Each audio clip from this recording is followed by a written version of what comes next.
Hi, welcome to Steve Chats Wrestling, hashtag SCW, the wrestling channel here on YouTube.com. Thank you for choosing the channel and choosing the video. Subscribe right now. Thank you to everybody who has subscribed. I've gone over 100 subscribers. Really pleased with that. Thank you so much, everybody. Really does mean a lot. And now it's time to set the next goal going forward. But like and share the video as well. Leave any comments if you have any in the comments section. It's brought to you via whatculture.com, and it's a big story regarding the WWE network and some changes going forward. Now, the Wrestling Observer Radio reports that WWE are making plans to introduce a tier-based system for the WWE network, the top of which would include access to non-WWE content from promotions such as TNA and ROH. This now goes obviously to explain why WWE would be interested in the TNA video library.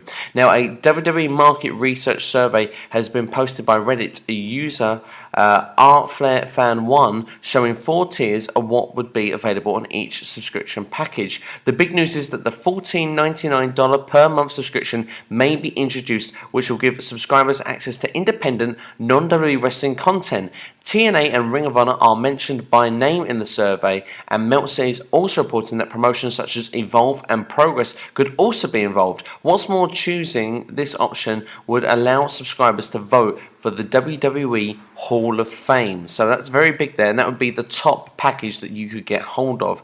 The lowest tier would see WWE Network available for free. That's right, for free. Although signing up would be required, with revenue coming from advertisements. I'm assuming the same as if you've got, say, like a Spotify account for without paying for it, you get like the advertisements keep coming up through it. But for a grand total of nothing, viewers will get access to 5 hours of archived content per month, as well as regular streaming content minus pay-per-views, NXT and the Cruiserweight Classic. So of course you wouldn't be able to see like your WWE pay-per-views with this content. But Meltzer suggests that a $4.99 per month model will be introduced for phone and tablet only, where subscribers would get all of the free content plus the big 4 pay-per-views, full access to the video archive and NXT, albeit not live. Meltzer states in the radio show that this option is extremely likely to happen. Now, finally, the $9.99 model will stay and will also stay pretty much the same as it currently is. If you're a subscriber to the WWE Network, it pretty much will not be any different. So it looks like WWE is looking to extend its professional wrestling monopoly, and very interesting stuff going through it all. I mean, going back to, I suppose the big story from this is including non-WWE content. Now, there's 2 ways of looking at this. I mean, of course, yes, it's great. It's all in one place, and it just goes to show that this is the vision with the WWE Network. The plan is for this to expand and eventually to be the home of wrestling and WWE content and everything that is WWE. Of course, the flip side of things, of course, is that if it's going to be showing content of other promotions, then technically it means that WWE is going to be investing in these promotions, which kind of means that if that's going to happen, the WWE is going to have control of them. Now, is it just video libraries? Because if it's video libraries, then of course, it kind of makes sense. It's a lot of where these superstars come from, including Evolve and Progress as well. I mean, you've only got to look for ROH,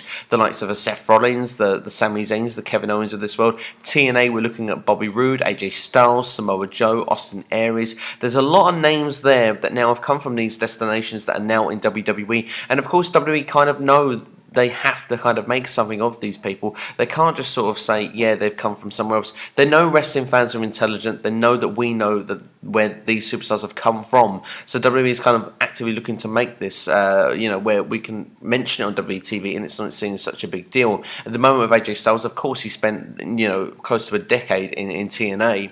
And of course, WWE makes mention of the 1 year that he was in Japan. So it does kind of make sense that they would want to do this. Looking at the price, I mean, for me, I think the prices are legit for all of it. I think it's very good.